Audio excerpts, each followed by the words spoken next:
Seja muito bem-vindo ao curso de Prestação de Contas Eleitorais.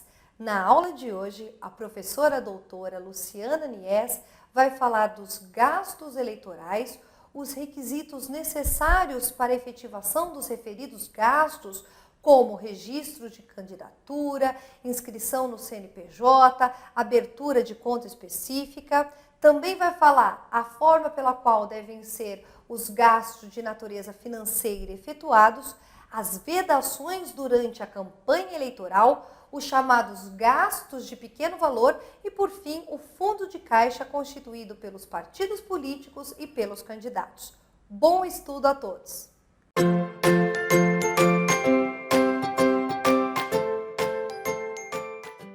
Voltamos agora com o segundo bloco da aula que trata a respeito dos gastos eleitorais.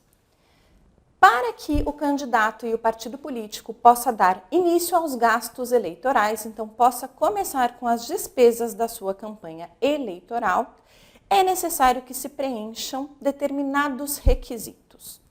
Esses requisitos são, primeiramente, o registro de candidatura. Então, para que possa dar início aos gastos eleitorais, para que o candidato e para que o partido possa começar a campanha eleitoral e despender os valores na sua campanha, então é necessário, primeiramente, que o registro eleitoral do candidato seja requerido.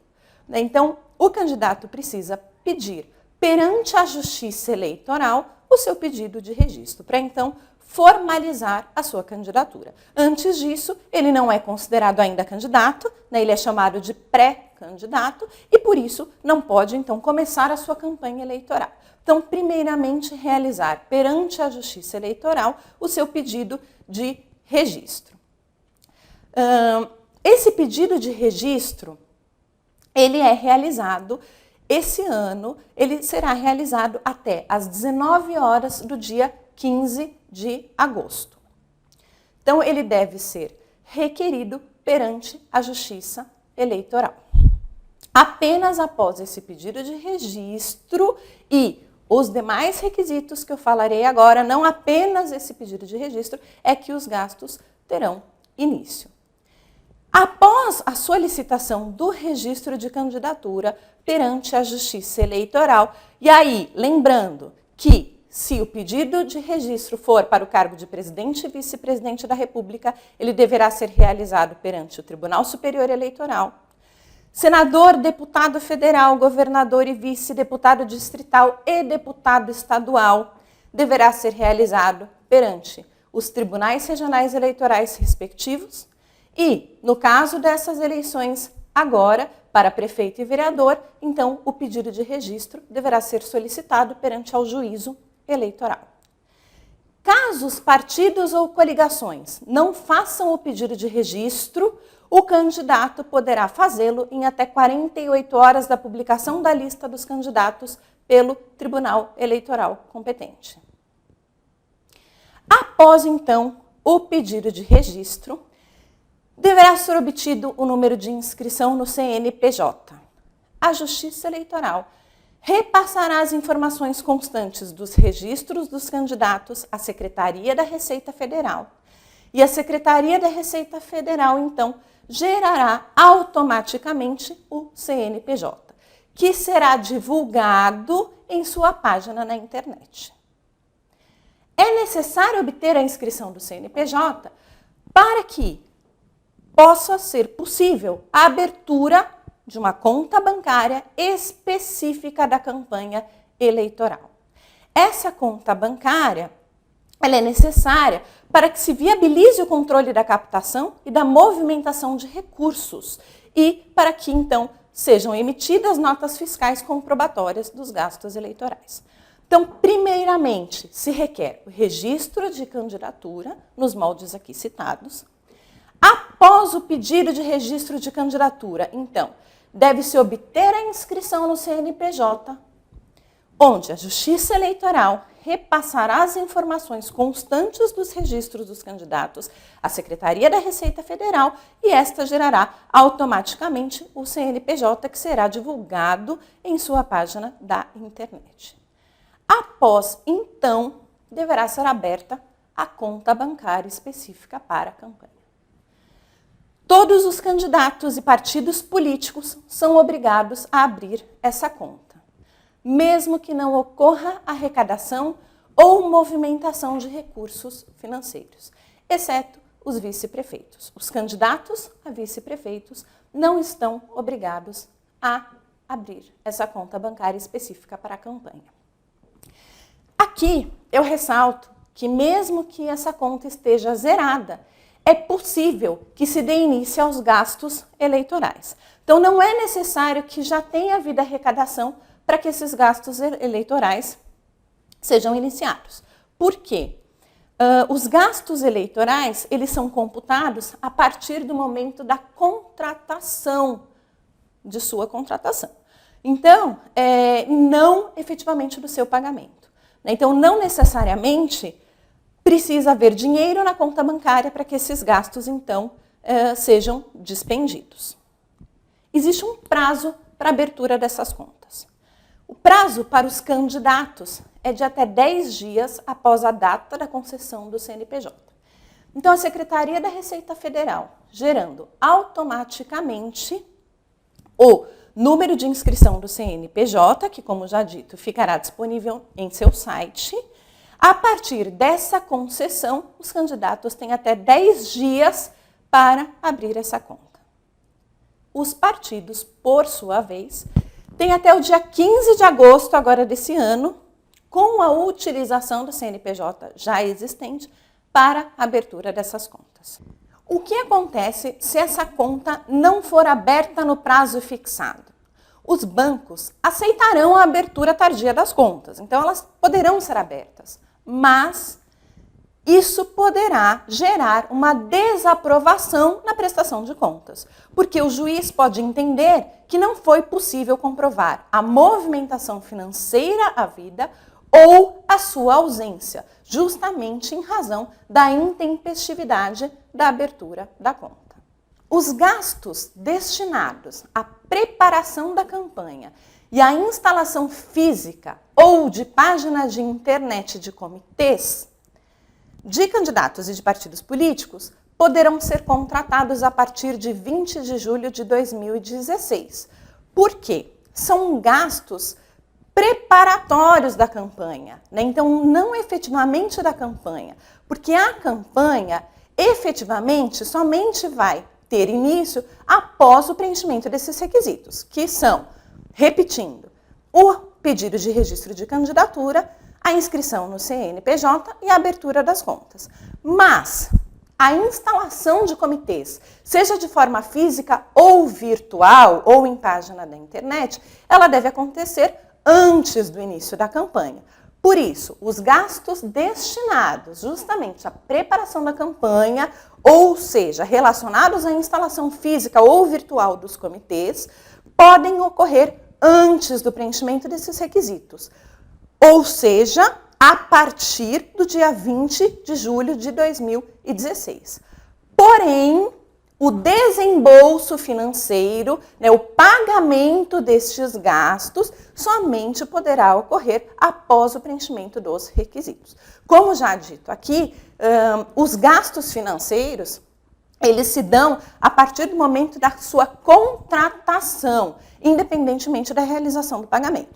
Então, essas contratações para a instalação dos comitês, dos candidatos e dos partidos, pode acontecer a partir do dia 20 de julho. Porém, o seu pagamento, apenas o preenchimento dos requisitos, após o preenchimento dos requisitos. E devem ser devidamente formalizados. Só podem ser efetuados por meio de cheque nominal ou transferência bancária que identifique o CPF ou o CNPJ do beneficiário, ressalvadas as despesas de pequeno valor.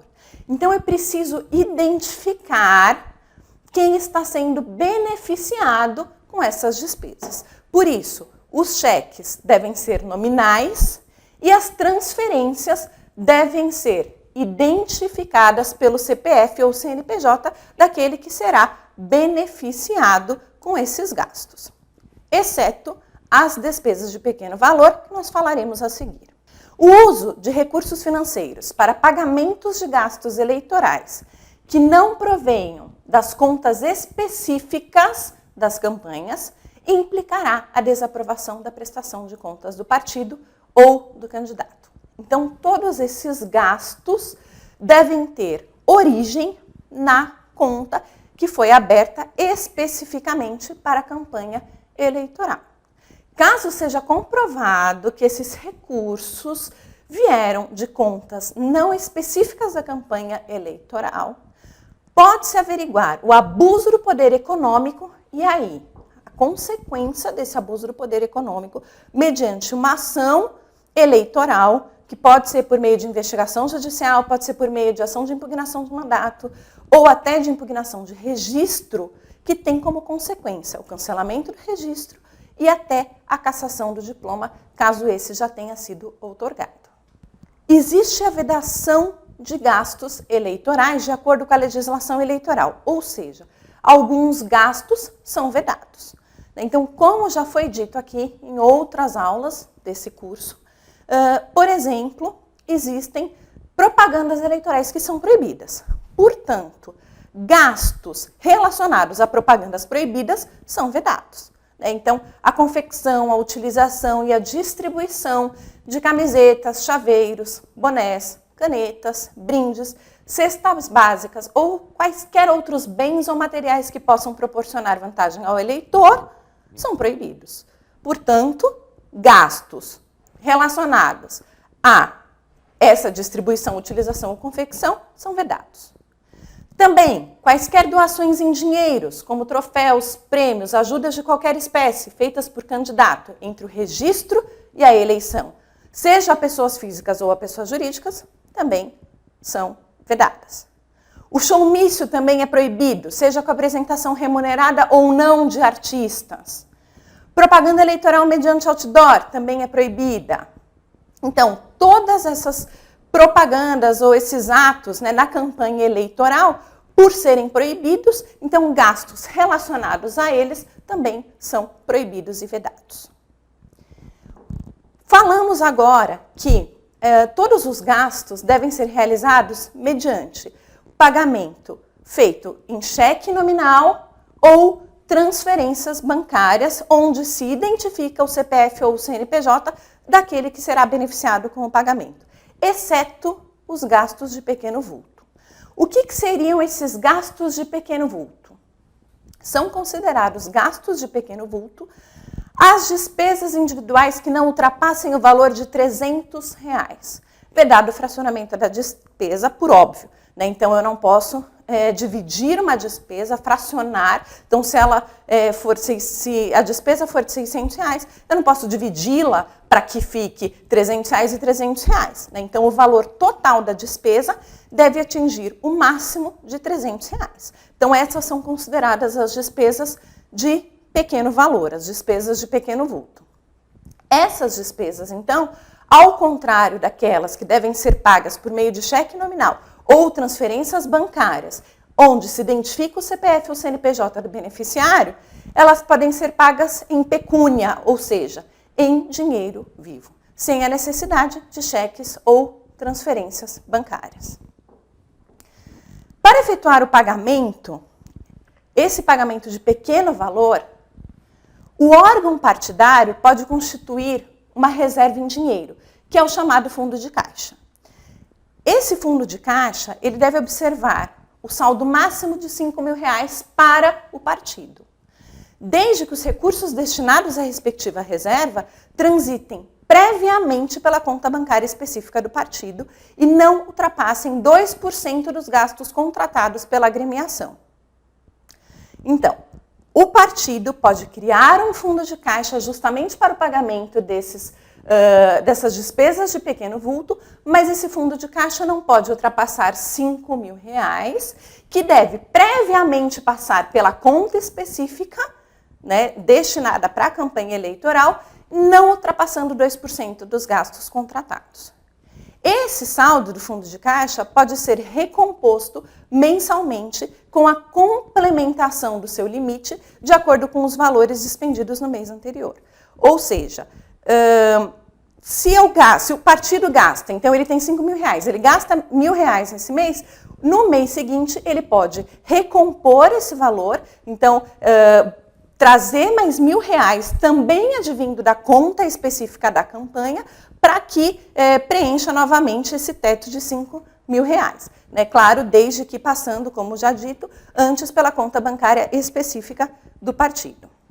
Com relação aos candidatos, eles também podem constituir uma reserva em dinheiro, o fundo de caixa, para o pagamento dessas despesas de pequeno vulto, porém, o saldo máximo para o candidato é de R$2.000, né? Desde que também esse valor transite previamente pela conta bancária específica para a campanha eleitoral e não ultrapasse o limite de 2% dos gastos estabelecidos para a sua candidatura. Terminamos aqui, então, o segundo bloco e voltamos para continuar a tratar do tema de gastos eleitorais. Obrigada.